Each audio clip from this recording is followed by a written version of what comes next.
From CBS New York in color, Face the Nation, a spontaneous and unrehearsed news interview with the Apollo 8 astronauts, Colonel Frank Borman, the command pilot of the mission, Captain James Lovell, who has logged more hours in space than any other man, and Lieutenant Colonel William Anders, for whom the trip to the moon was his first voyage into space. You three gentlemen were the first men to escape from the Earth, so to speak. Is there, I'm sure you're going to be asked this over and over again, but I think everybody wonders about it. Is there some kind of a psychological wrench when you see the Earth actually receding, when you're alone in the universe and the only spot in the whole visible universe is an Earth which is so distant that it looks like, as I believe one of you said, like a quarter or something of that sort? Is there some kind of a feeling which might seriously affect people who are not like you, trained, experienced? In other words, if you had a passenger aboard who were not so busy, would he really feel a wrench?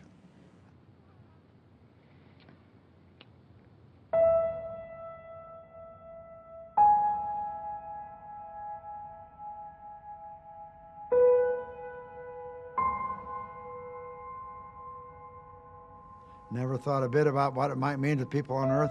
I only know what it felt like to me.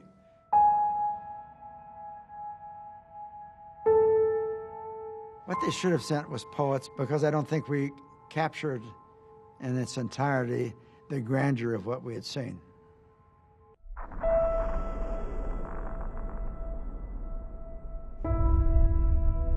We were the first ones to see it in color, you know, from that altitude.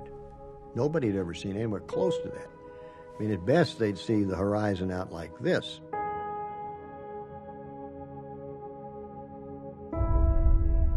You don't see cities, you don't see boundaries, you don't see countries, you don't see people.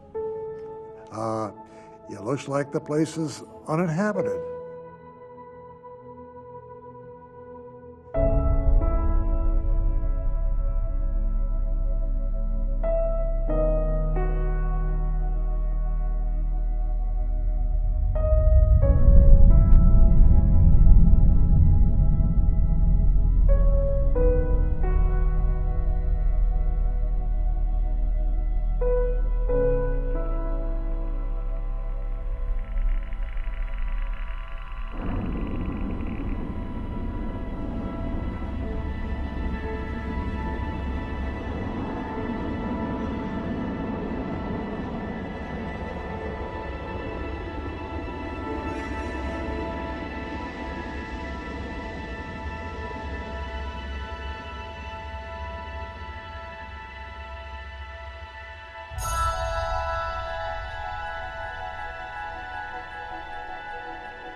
When we went into orbit and then injected to the moon, there was absolutely no prior thinking about what the Earth would look like.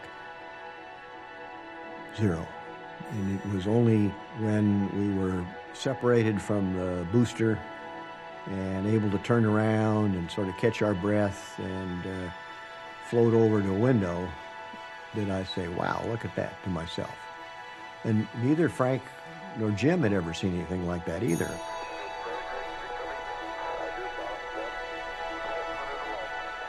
There isn't that much difference between the Earth and the orbit.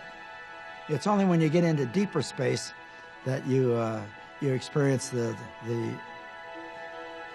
total immersion in the heavens. The Earth was the only thing in the entire universe. Of all this inky black void, the Earth was there with a beautiful blue hue to it. The blue marble, that's what it looked like, a blue marble, a blue agate. I had trouble orienting myself because I didn't know which end was north, which end was up. And I worked my way down from the South Pole, Antarctica, and was able to identify continents and whatnot, and realized that, well, okay, that brown thing off to the right was the bulge of Africa. And then as things started popping out, I could see Florida and the tongue of the ocean down at the Bahamas, very blue. And I thought, oh my God, this is amazing.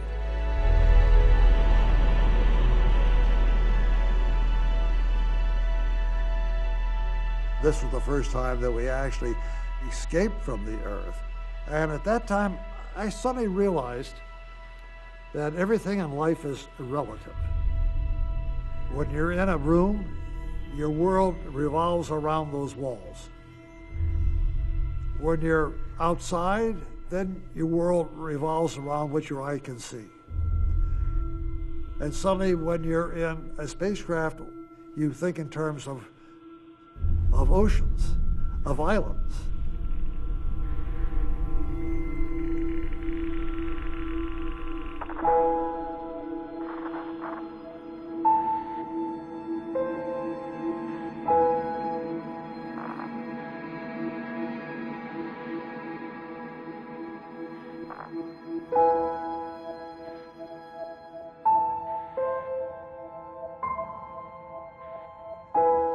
There was essentially zero interest in images of Earth from space. Nobody told me to take a picture of the Earth. I didn't think about it either. NASA interest was focused on the mission.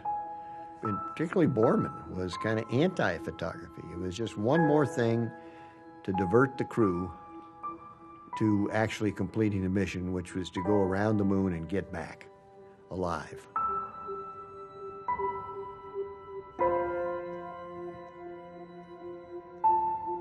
We didn't have any specific directions of the use of photography. We were all on the Earth, so we all knew about the Earth. They wanted photographs of something that was unusual, close-ups of the far side of the moon, and the Earth was strictly secondary. We had Hasselblad 70mm cameras with a magazine that held 200 exposures of thin-based film. Looking back at the Earth, I'm thinking, man, that's pretty. I wonder what the right f-stop would be. Well, I always took 3 or 4.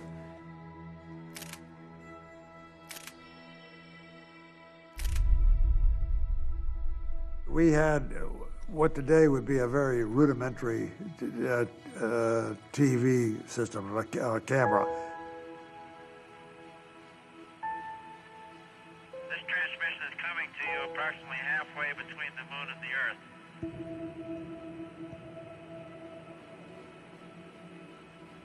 Well, we're all in very good shape. Jim is busy working, preparing lunch. Bill is playing cameraman right now, and to get a close-up of Jim Lovell, Bill, you can let everybody see that he's already outdistancing us in the beard race. Jim has got quite a beard going already. Happy birthday, Mother. Okay, now we're coming up on the view. We really want you to see that's the view of the Earth. And if you'll break for just a minute, Bill's going to put on the large lens, so we'll be right back with you. Houston, we're now showing you a view of the Earth through the telephoto lens. You don't have a lens cover on there, do you? No, we checked that, as a matter of fact. There's a picture.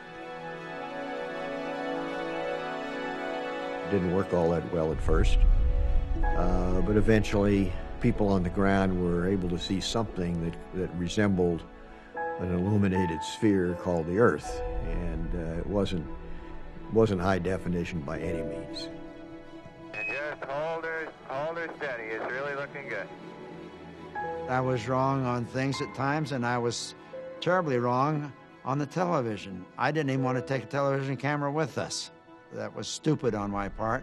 The television brought back the realities of what we were doing to the American people, the people of the world.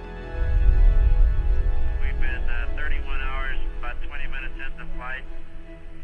So we'll be signing off here and looking forward now, of course, till the day after tomorrow when we'll be just 60 miles away from the moon.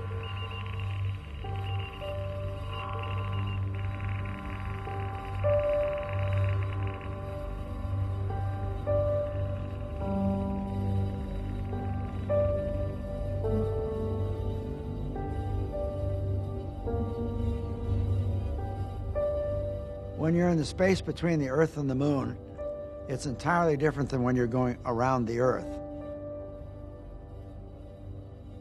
between the Earth and the moon is you look out one window, if the sun is in that quadrant, you see sun and it's light as day. You look out the other window and it's pitch black because that window is in the shadow of the spacecraft. The dark side was like a night without a moon on a high Arizona desert. The skies are enormously illuminated by stars, more stars than you can imagine.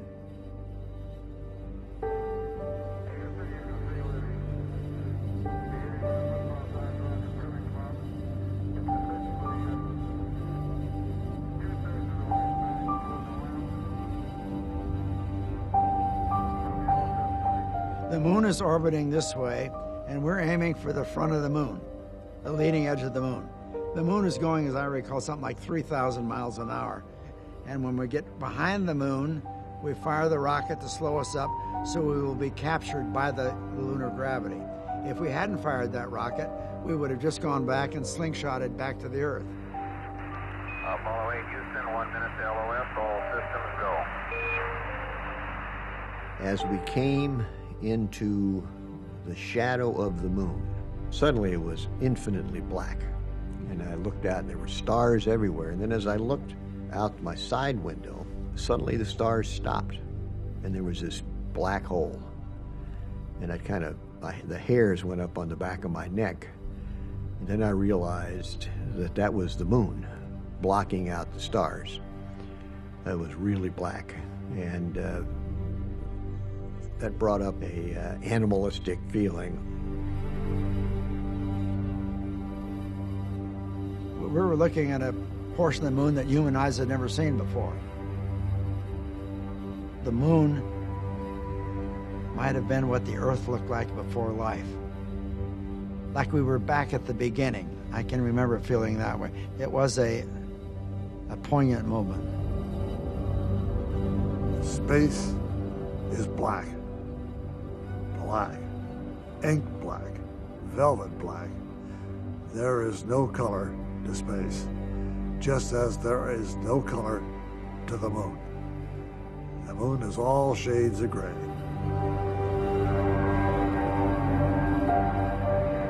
Bill Anders, Jim Lovell, and myself have spent the day before Christmas up here doing experiments, taking pictures, and firing our spacecraft engines to maneuver around. What we'll do now is follow the trail that we've been following all day and take you on through to a lunar sunset. The moon is a vast, lonely, forbidding type existence or expanse of nothing. It looks rather like clouds and clouds of pumice stone. And it certainly would not be a very inviting place to live or work. My job was to make sure the spacecraft kept running. And oh, by the way, if I had any time, I was the photographer as well. I was the guy stuck with the camera. It was a tangential job, and once I could show that the spacecraft was working well, my job was to take pictures of those craters. You know, it wasn't a Ansel Adams proposed just right shades of gray. It was take the goddamn crater and move on to the next one.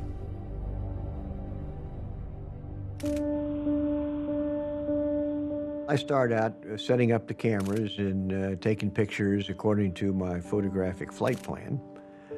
No matter how closely you looked, it was crater upon crater. It was interesting, but after about an hour, I'm thinking, you know, it's kind of boring.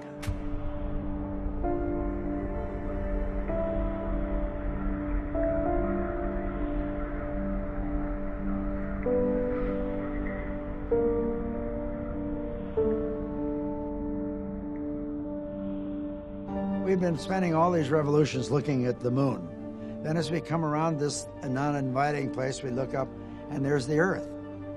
It's 240,000 miles away. It was small enough you could cover it with your thumbnail. And everything we held dear, our families, our country, everything we held dear was back on that blue planet. That was a sense of how in the world could this little ball, you know, exist in this vast universe of nothing. fact that the lunar horizon was so ugly and stark, that amplified the beauty of the Earth. Wow, is that pretty? Hand me a roll of color quick. Oh, man, that's great. Where is it? Quick.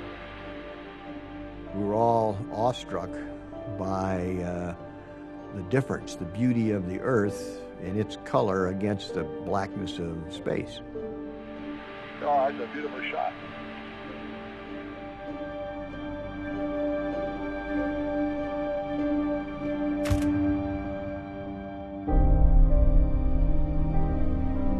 We had never had any discussion of taking an Earthrise picture before the flight or during the flight. And yet when we came over the moon on this flight, we looked up and there was this beautiful blue ball in the background. It all struck us immediately. Get that picture. This is the best picture we've got of the whole flight.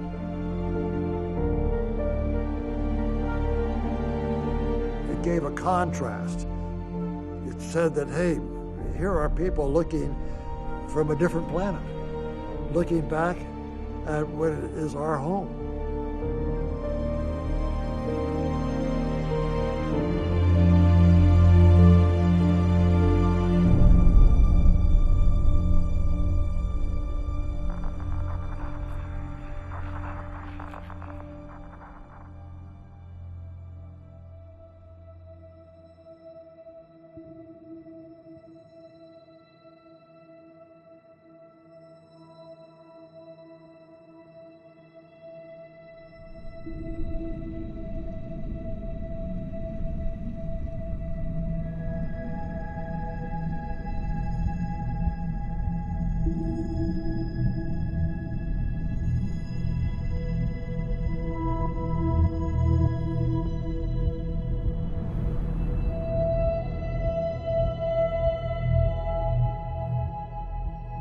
When I looked at the Earth on the way back and had time to be a little more contemplative, it underscored and got me thinking, really for the first time, we're just a small piece of an almost infinite universe.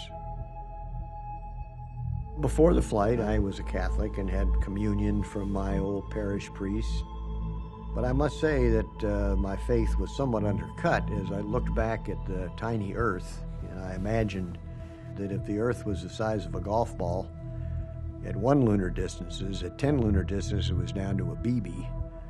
In 100 lunar distances, where it's hardly going anywhere in space, it's like a grain of sand. I got to thinking, is that really the center of the universe?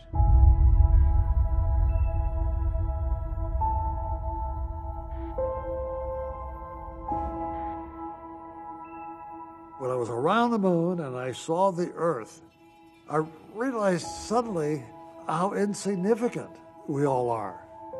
Just tucked away in space around a rather normal star, the sun.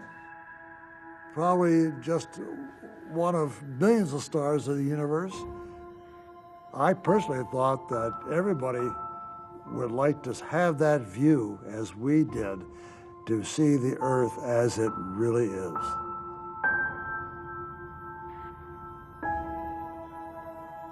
I believe all three of us had an emotional reaction to seeing the Earth. The dearest things in life were back on the Earth. My family, my wife. What I keep imagining is if I'm some lonely traveler from another planet, what I think about the Earth from this altitude, whether I think it'd be inhabited or not. Well, I'm just kind of curious whether I would land on the blue or the brown part of the Earth. You better hope we land in the blue part.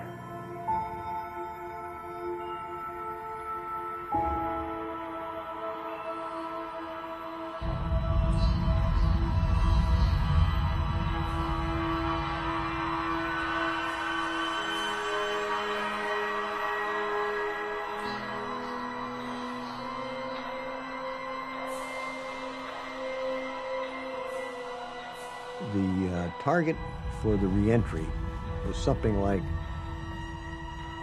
a mail slot if the mailman had to deliver your letter from 20,000 miles away. If we were too steep, we'd burn up. And if we were too shallow, we'd skip out, like skipping a stone on water. It always reminded me of like flying inside of a neon tube. It was so bright, and every once in a while you'd see chunks of the heat shield go flying by.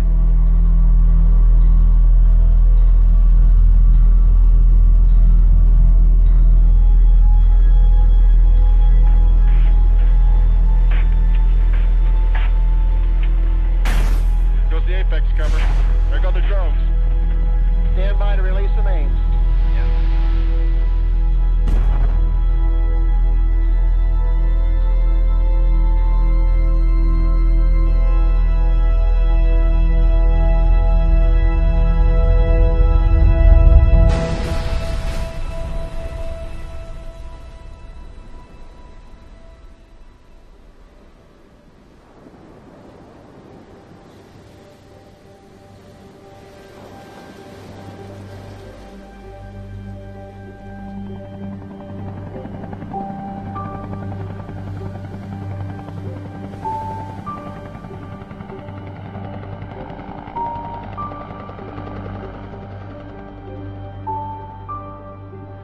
I really don't know what I can say in a situation like this. We're very grateful for your participation. You stayed out here over Christmas. A lot of the attention gets focused on the flight crew, but there's a great vast reservoir of people that support us, and I guess we all did this, and we appreciate your help very much. Thank you. Everything that I held dear was on this earth, and I got off the airplane, and there it was. My family and my co-workers clapping and cheering. That was probably the most emotional part of the flight for me is the homecoming. People were going nuts, but just getting home was a rewarding experience. There was a sense of accomplishment, a sense of euphoria that we actually did it and it's completed. And just think we were there and now we're back again. We always somehow could not help knowing the enormity of what we did. I knew that with NASA that everybody was elated, and I was too. But the accolades that suddenly came to us, it was much greater than at least I expected.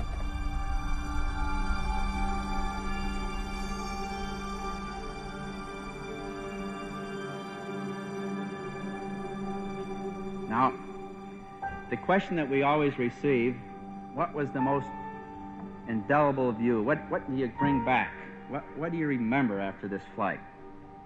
And I must confess that all of us, when we saw the Earth rising over the lunar landscape, said this was it. The picture that Bill took of the Earth from Apollo 8 became sort of the trademark of the mission. And everywhere we went, we presented that photograph. All over Western Europe, all over the Soviet Union. It was sort of widely admired. I think people could identify with it because they were on that blue marble.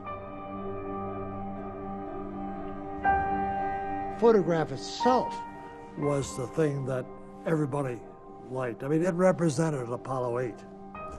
And it could be almost like saying it was the fourth astronaut because it was there and it did the job. One frame, it showed exactly our existence. So the one overwhelming emotion that we carried with us is the fact that we really do all exist on one small globe. And when you get out 240,000 miles, it really isn't a very large Earth. When people had time to contemplate all that and let it sink in, that's what really made the Earthrise picture one that was considered as such a valuable picture for the 20th century. I don't take much, philosophical, artistic credit for that. I just happened to be there, had the camera, wanted to color film, and took the picture. Being unlikely poets, or not being poets at all, we have to turn to a very distinguished poet, and if I may, I'd like to read to you an excerpt from Archibald MacLeish, because I think it captures the feelings that we all had in lunar orbit. To see the Earth as it truly is, small and blue and beautiful in that eternal silence where it floats, is to see ourselves as riders on the Earth together, brothers on that bright loveliness in the eternal cold, brothers who know now that they are truly brothers.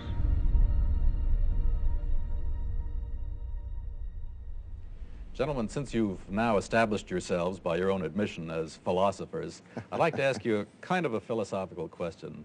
Do you think it's changed something in you? I notice, for example, you always refer now to the good Earth. You're hardly able to say Earth without saying good Earth, as though you'd gotten some new affection for this ball. I don't think it's changed anything in me, but it certainly has amplified a feeling, basic feeling that I've had for many years about the Earth. I think it first started when Jim and I flew in Gemini, and you realize that these boundaries we have are really artificial ones. Well, you mentioned about, the Earth receding, and that feeling of mine that perhaps we wouldn't get back there, which of course would be natural, if you can only transform that into everybody on the Earth, that they really don't understand and realize what you have here until you leave it. I may be naive, but I think that we will eventually, through the space program and through this space exploration of away from the Earth and away from the totally nationalistic interests, we may in some way develop a closer relationship here among the people. I firmly believe that.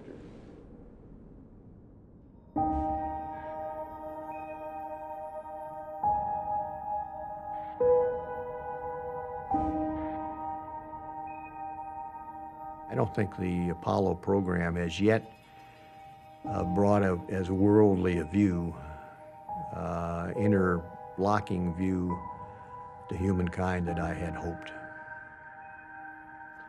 And even today, when I hear people chanting that we ought to go on to Mars, I'm thinking, well, why don't we get our act together here on Earth first and go to Mars as human beings, not as jingoistic Americans or Chinese or Russians or Indians. Let's just do it as human beings.